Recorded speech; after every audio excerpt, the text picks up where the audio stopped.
જય માતાજી મિત્રો, જય મોગલમાં. કેમ છો બધા? મજામાં? તો હું પણ મજામાં છું. અને અમે બંને હજી સણા વાઢવી છે. બસ હવે ઘરે જવાની તૈયારી કરવી છે.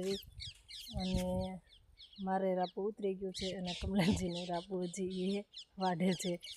તો એનું રાપું તો પૂરું થશે નહીં, એટલે દી પણ હાથમી ગયો છે. જુઓ, દિવસ પણ એના ઘરે જતો રહ્યો છે.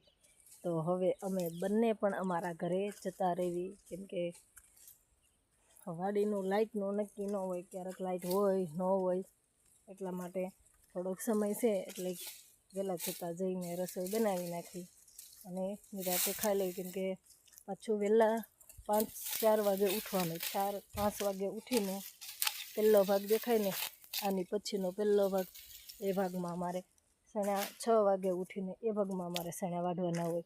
અને બપોર પછી અમારે આ ભાગના સણા વાઢવાના હોય, કેમ કે એ ભાગ અમારે વહેલા જલ્દી સુકાઈ ગયો છે અને તેમાં સણા બહુ ખરે છે. એટલા માટે અમે એને સવારમાં ઝાકળ હોય ને ત્યાં એ સણા ત્યારે વાઢવી છે. અને આ થોડાક લીલા છે, એટલે અમે આને બપોર પછી વાઢવી છે. અને બપોર પછી અમે નિરાતે આવી છે. 3-3:30 આજુબાજુ આવી વાઢવા સણા. ત્યાં તડકો થોડોક મોડો પડી જાય, અને હમણાં આમે તે તડકા બહુ જ પડે છે. એટલે મેં ધીમે ધીમે બંને વાઢ્યા કરી. અને મજૂર પણ મળતા નથી.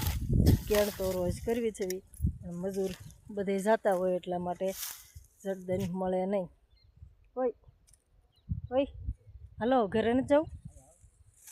તો હાલો મિત્રો, હવે અમે જઈશું ઘરે. જય માતાજી. આવજો બધા. વિડીયો ગમે તો લાઈક શેર કરી દેજો. જય માતાજી.